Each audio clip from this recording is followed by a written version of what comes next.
Confucius was a Chinese teacher, editor, politician, and philosopher of the spring and autumn period of Chinese history.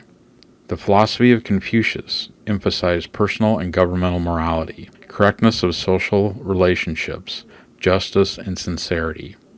His followers competed successfully with many other schools during the Hundred Schools of Thought era, only to be suppressed in favor of the legalists during the Qin dynasty. Following the victory of the Han over Chu after the collapse of the Qin, Confucius's thought received official sanction and was further developed into a system known in the West as Confucianism. Confucius is traditionally credited with having authored or edited many of the Chinese classics, including the Five Classics, but modern scholars are cautious of attributing specific assertions to Confucius himself. Aphorisms concerning his teachings were compiled in the Analects, but only many years after his death.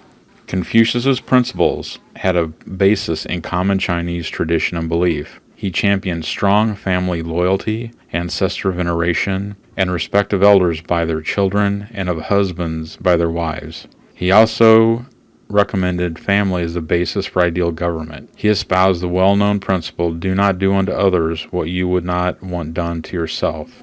Confucius is also a traditional deity in Taoism. It is generally thought that Confucius was born on September 28, 551 BC. His birthplace was in Zhao, Lu State, present-day Qufu, Shandong Province. His father, Kang He, also known as Xuanglong He, was an officer in the Lu military.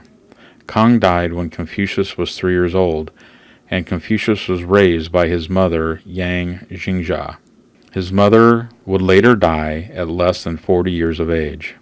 At age 19, he married his wife, Qi Guan, and a year later the couple had their first child, Kang Li. They would later have 2 daughters, one of whom was thought to have died early in life as a child.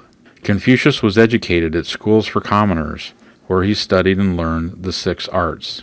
Confucius was born in the class of Shi, between the aristocracy and the common people.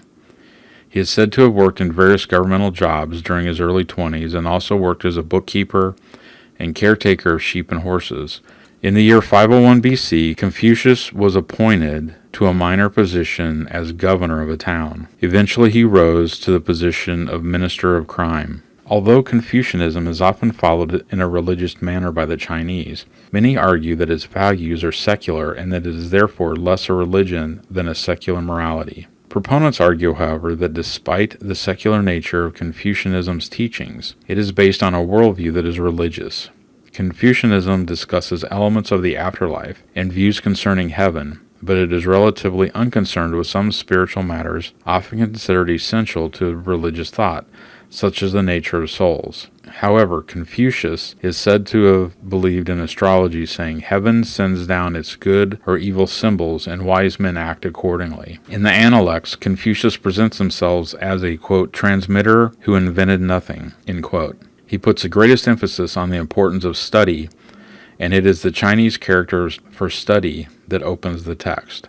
Far from trying to build a systematic or formalistic theory, he wanted his disciples to master and internalize older classics so that their deep thought and thorough study would allow them to relate the moral problems of the present to the past. One of the deepest teachings of Confucius may have been the superiority of personal exemplification over explicit rules of behavior.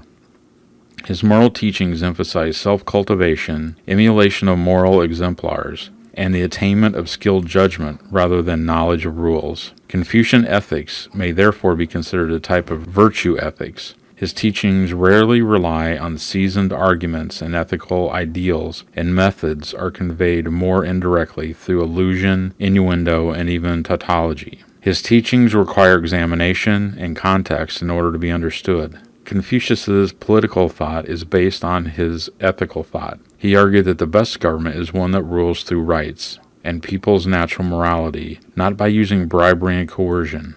He explained this in one of the most important Analects, quote, "If the people be led by laws, and uniformity sought to be given them by punishments, they will try to avoid the punishment, but have no sense of shame. If they be led by virtue, and uniformity sought to be given them by the rules of propriety, they will have the sense of shame, and moreover will become good."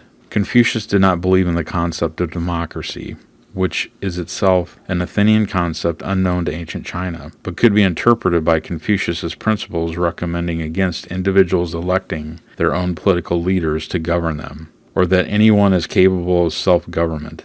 He expressed fears that the masses lacked the intellect to make decisions for themselves, and that in his view, since not everyone is created equal, not everyone has the right to self-government. While he supported the idea of government ruling by a virtuous king, his ideals contained a number of elements to limit the power of rulers. He argued for representing truth in language and honesty was of paramount importance.